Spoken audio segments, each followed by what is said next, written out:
I always like to clean up the splash shield. They get tar and all kinds of road remnants on them, just like your tires and your wheels do.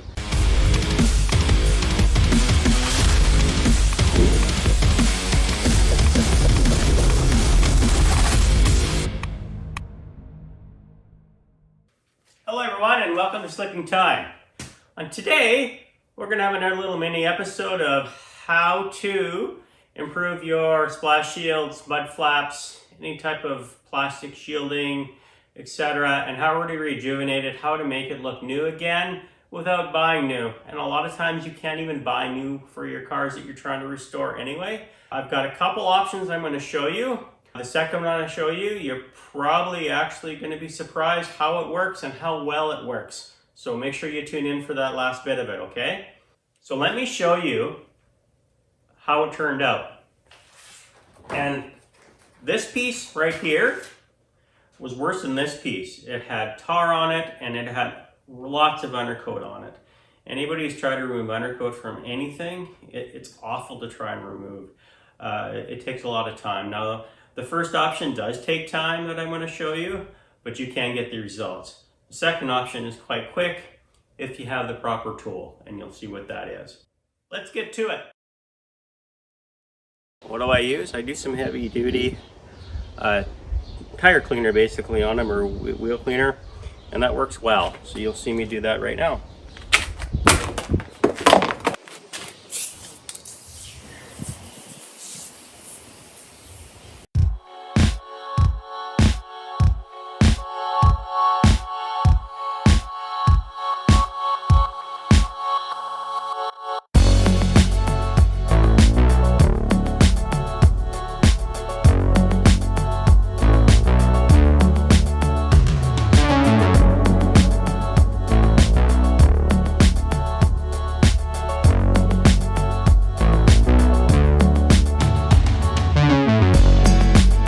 Tip 2, as you noticed, I'm using this Armor All heavy duty stuff.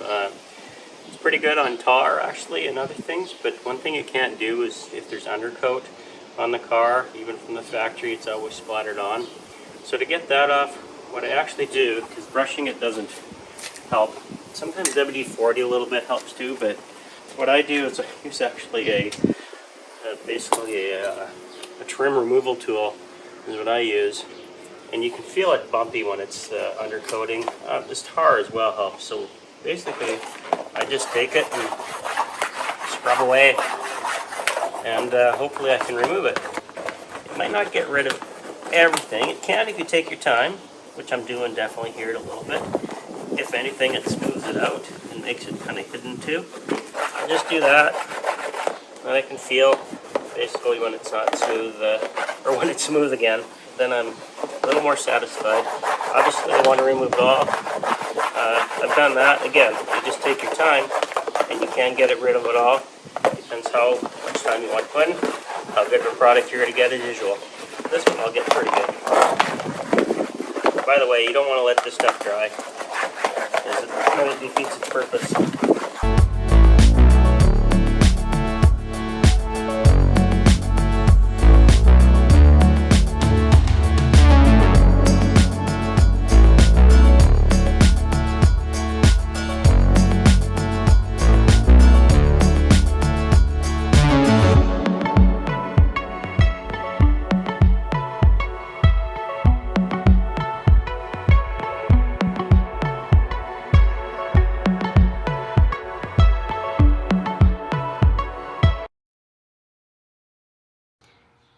All right, I'm going to show you how you can do this if you've got access to some additional tools. And I showed you how you can do it yourself and do a pretty fine job if you take the time.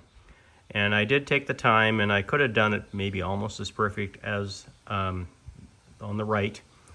And there's a difference between these two obviously right now, and I'll tell you the easiest way to do this if you have access to it. And you won't believe it, but it actually works well. You can sandblast plastic and rubber pieces, and it actually rejuvenates them pretty good. Now, you won't hurt the plastic. In fact, you'll probably making it smoother than it actually was in the beginning when you started with it. And I'm going to go to the Sandblaster, Media Blaster I have, and you'll see how it really takes not just all the undercoat off really well, but it makes a nice smooth finish, and how you can restore it back to pretty much new. You can tell this is after I Media Blasted, and I also used some Back to Black on it as well. This I scrubbed and did the way I was telling you could do previously with some of your elbow grease basically, and working away. I don't think it's going to get perfect, or it's going to take many hours to do. And because I have a Media Blaster, and I want to show you what that can do, if you have access to that, the difference. And obviously this is the difference, but I'll show you in the blaster right now.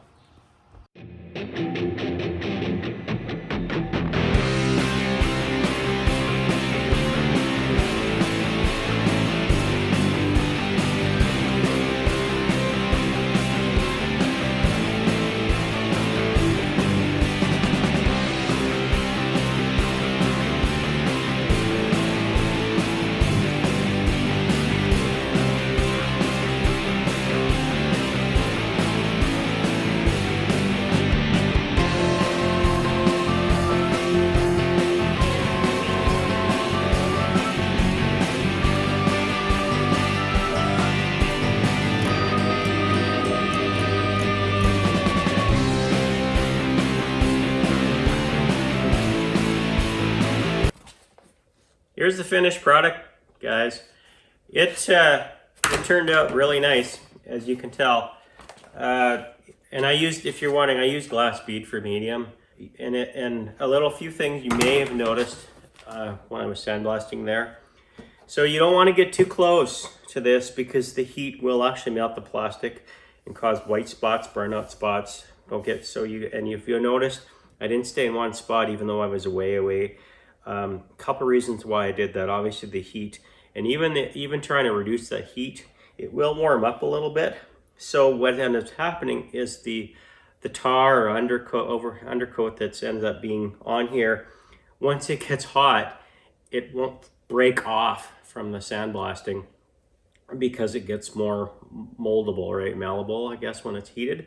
Same with the plastic when it gets heated, that you want that to be hard so it kind of bounces off. You can tell that I just kind of would go over a spot and I'd go back and forth. Sometimes I'd leave that spot to let it cool down, and then I'd go back to it and get it all off. It turned out really good from the before results.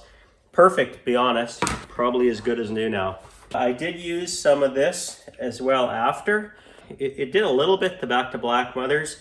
Really like this stuff.